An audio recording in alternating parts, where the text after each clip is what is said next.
President of the National League, Leonard Coleman, just a bit outside. Leonard, part 6. Welcome, Len. Now, not since Dewey Evans in '86 has the season begun like thus. Ray Lankford, the first batter of the year on the 3-2 pitch. It's deep down, and I don't think it's playable. 1-0 Cardinals. Lankford has already comeback player of the year if the vote were to be taken now. Top of the fourth, 2-on, 2-out. Rio pitching to Bob Tewksbury. Bob Tewksbury over the head of Bobby Roberto Kelly. Gilkey and Alisea score 5-3 Cardinals. Tewksbury does the job there. Bottom of the fifth, Davy Johnson thrown out of the first game of the season, but he'll be back for opening day. Then crunch time, bottom of the seventh, 2 outs. Bases loaded, Vicente Palacios whiffs Reggie Sanders. That's it off the full count. 6-4 the score, 6-4 the final. Mike Perez leads the majors in saves for the Cardinals, a prediction I think we made on that rotisserie show. If Monday's the opener, does this mean that the Reds are still unbeaten? At Wrigley on the north side, must have been the changeup. Carl Rhodes says he wants to be called Tuffy. Top of the first, he can be called anything he wants. Third inning, Mr. Tuffy to you in the fifth. You know, Babe Ruth has a ring to it. Tuffy's third homer and is in many at-bats. Blackhawk fans going to Wrigley for their hat tricks. Dwight Gooden, though, the pitcher for the Mets, would get the last laugh. Drills the 2-run single to right, spoiling the Major League debut of Blaze Ilse. The Mets lead 9-5. Sorry, Hillary. Arkansas, yes. The Cubs, no. Mets get the win. Imagine allowing 3 homers to a guy named Tuffy and still getting the win. Dwight Gooden now 1-0, 27-4 lifetime against the Cubbies. Rhodes joins George Bell as the only breeze at Mile High. Fair to say it dipped down just a little bit. Imagine a November World Series in Denver. Lots of problems for the Rocks. Ojo can't come up with the Jim Eisenreich liner to left. 11-6 Phils as Don Baylor chills out after blowing a 4-2 7th inning lead. Not a shocking score when you remember that last year the Phils beat the Rocks by scores of 18-1 and 15-9. Braves and Padres from the Murph. Padres skipper Jim Riggleman in for a long day, long season, maybe short career as skipper of the Pods. Top of the fifth, Braves up 1-0. Andy Bennis gives up the long ball to Deion Sanders. The Braves win at 4-1. Typical Padres, the game delayed for fans who were stuck in ticket lines after the computer system went down. Then so did Tony Gwynn, who was honored before the game, left after 4 innings with a strained left calf. David Justice sprained his ankle. Pirates and Giants from the stick. Good day from Matt Williams. Bottom 2, Zane Smith on the hill. Williams crushes the ball the other way, well over the gap. A solo shot, 1-0 Giants. Next inning, 2-on, 2-out. More from Zane Smith, more from Williams. Pulls this one, a 3-run homer, 4-zip Giants.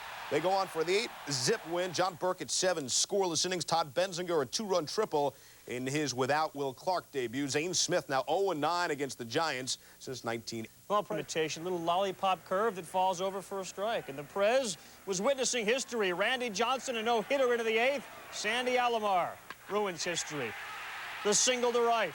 It unraveled Johnson. Runners at second and third. Manny Ramirez deep to left, and this one off the mini green monster. It scores Candy Maldonado and Alomar, and this game is tied at 2. Bottom of the 11th, tied at 3. Wayne Kirby goes the other way. It scores Eddie Murray, and the Indians celebrate a 4-3 victory. Key to the game, getting that first hit.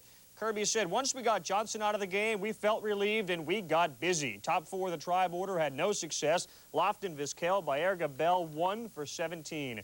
Rematch of last year's ALCS and some salt in the White Sox wound. XJ, Darren Jackson, was traded during the season for Tony Fernandez. Speaking of rings, Roberto Alomar dialing long distance, a 3-run shot off Blackjack in the 7th.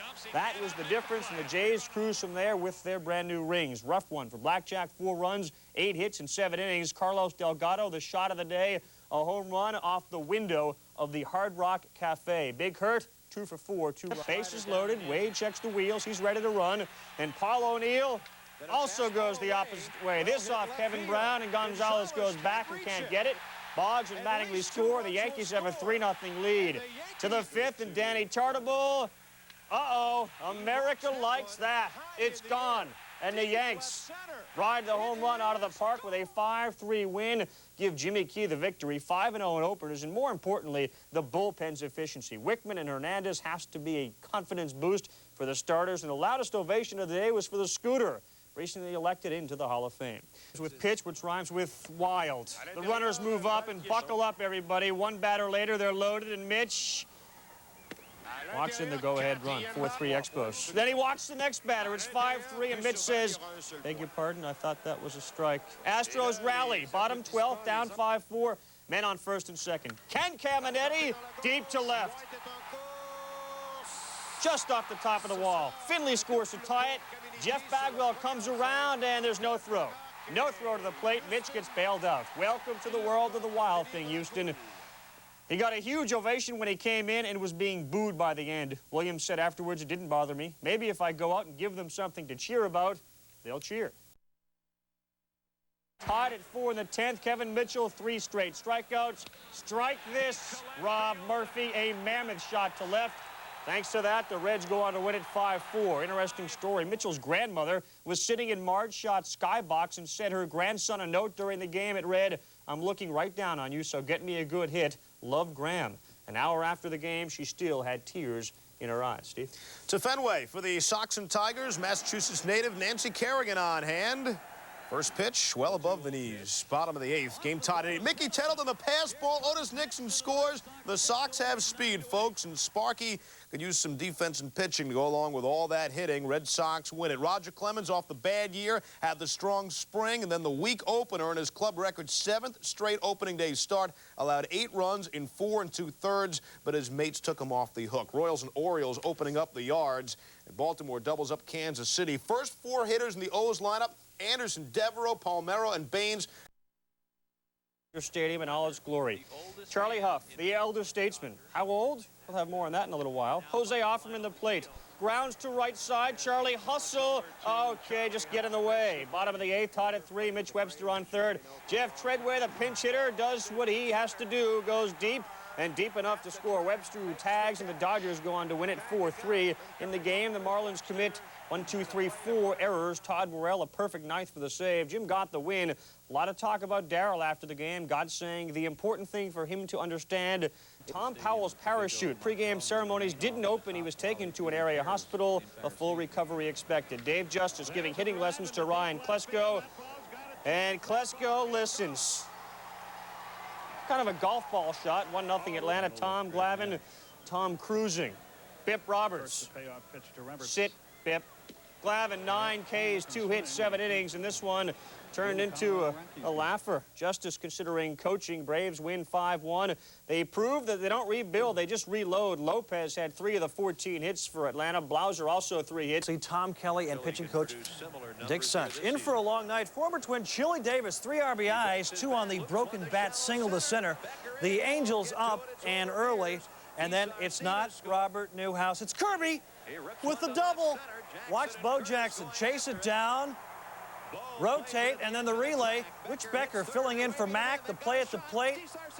He's out. The Angels win. Tapani was booed by the crowd of 41,000. Chili Davis thinks the Angels could be the surprise of the new streamlined AL West. Chili said, 4 out of the 5 times I got up tonight with guys in scoring position. We have a real good offensive. And yeah, he's good in the field, but it's what he does with a bat that's scary. Alex Fernandez, Delgado. Oh, he rips it. And this one off the Windows restaurant. 1-0 Jays. 6 innings, same score. Stu. Frank Thomas on first, and Julio Franco down by the schoolyard. Out of the ball yard, a 2-run homer, 2-1 Sox. Toronto takes the lead, bottom of the 6th in the 8th. Joe Carter, sure, my thumb is fractured, doesn't bother me. Dead center for insurance in the final in this one. 5-3. Stu gave up 4 hits, including that home run to Franco. Twice in the AL playoffs, Stewart beat Fernandez. Todd Stottlemyre, a perfect 9th in relief. The A's in Milwaukee. Wind gusts caused a platform to topple onto a tent, injuring 4. None seriously. The temperatures were seriously brutal, too. A wind chill of 0. New meaning to the term ice brewed. Top of the first, 1-0, and the bases are loaded. Does the cold affect Terry Steinbach? No. He empties those loaded bases. A's up 5-zip, and you can read about it in the Sentinel. Bottom of the 6th, Alex Diaz. Hits it to where no one is, the right field corner. Bill Spires in to score. They erase a 5-0 deficit with a 5-run 6th and go on to put up 11. They like the cold. Diaz, he's a Puerto Rican native, said he wore 3 sweatshirts. His uniform, batting gloves, everything. Despite the chill out, 52,000 show up. John Jaha had test taken. Fools, Andy Van Slyke for the K. 7 innings of shutout ball for Swifty. Bottom of 7th. Joel Johnson's pickoff throw gets away from Orlando Merced. Darren Lewis scores. McGee going to 3rd. Merced guns him down. 2-0 Giants. Oh, leave it to Rod Beck. 9th inning. Jay Bell, comebacker off Beck's foot. Still makes the play. Save number 1 for Beck. Giants win 2-0. Giants have yet to allow a run, which prompted Dusty Baker to say, "I've never seen back-to-back shutouts to open a season." Bill Swift threw 75 pitches, 50 of them strikes, in 7 innings of work. Expos at the Astros. Early Rookie of the Year candidate James Mouton. Darren Fletcher singles to right. Larry Walker going to 3rd. Mouton's throw to 3rd. Dead meat Walker. Former Astros skipper. Now it's Will Cordero. Grounder into the hole. Anahar Cedeno with the range. And then it's Art Howe, the Astros skipper from last year, now scouting for the Dodgers. Release rotation. Smash. Larry Walker off Doug Drabeck. Expos go on to win 5-1. That's a 2-run shot. Ken Hill gets the win, giving up 6 hits in 6 innings. Drabeck the loss. He led the National League with 18 losses. The young people, though, aren't they cool? Mets up 4-1 in the 3rd. Kelly Stinnett gets his first Major League hit, a 2-run double, the left off Sean Bosky. Part of a 5-run 3rd inning rally. Paper, plastic, Carl. Okay. Pete Smith impressive. So is the Mets defense. Orsulak, the lunging leather. New York piping hot. Meanwhile, freezing in the stands. Mets win at 6-2. The Mets start the season by winning their first 2 games, but they also won their first 2 games last season. Pete Smith gets the W with 2 runs on 9.